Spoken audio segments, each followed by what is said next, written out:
Voici son ancien terrain de jeu comme elle aime le décrire. Le quartier d'Issaouia, dans la partie est de Jérusalem. C'est peut-être bizarre, mais je me sens ici à la maison. C'est comme si vous reveniez dans le quartier où vous aviez grandi étant jeune. C'est donc là que nous avons donné rendez-vous à Shir Peled, la première femme à avoir servi dans les Mista Aravim, ces forces d'élite de la police aux frontières, formées pour intervenir incognito au cœur des territoires palestiniens. Ces unités dont les membres se déguisent pour se fondre dans la population. Des unités dites d'infiltration, rendues célèbres récemment grâce à la série télévisée israélienne Fauda. C'était comme recevoir un coup de poing au ventre que de voir cette série. Je dis même que regarder Fauda, dans mon cas, c'est comme une séance chez le psy. C'est très fort.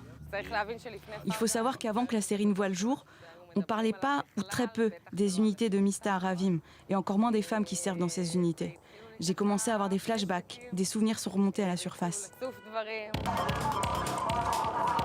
C'est au moment de la seconde intifada, et après un attentat à Jérusalem dans lequel elle a failli mourir, que Shir a su qu'elle intégrerait une unité combattante lors de son service militaire. C'est lors de ces classes qu'elle a été repérée pour rejoindre ces forces si spéciales, véritable fer de lance de la lutte contre les activistes palestiniens. Ça veut dire beaucoup. Ça signifie avoir une vie qui sort de l'ordinaire.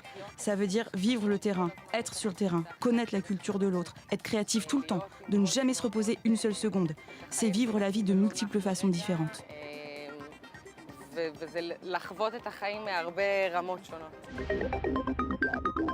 Interpeller des fauteurs de troubles lors de manifestations ou bien des terroristes présumés lors d'opérations coup de poing a été le quotidien de Shir pendant près de 4 ans.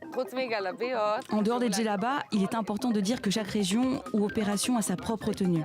Il est évident que j'étais rentrée dans la peau de plusieurs personnages. Le secret qui entoure les interventions des unités Mista Aravim vaut à leurs membres une admiration sans faille en Israël. Une guerre de l'ombre qui nourrit évidemment la frayeur des Palestiniens.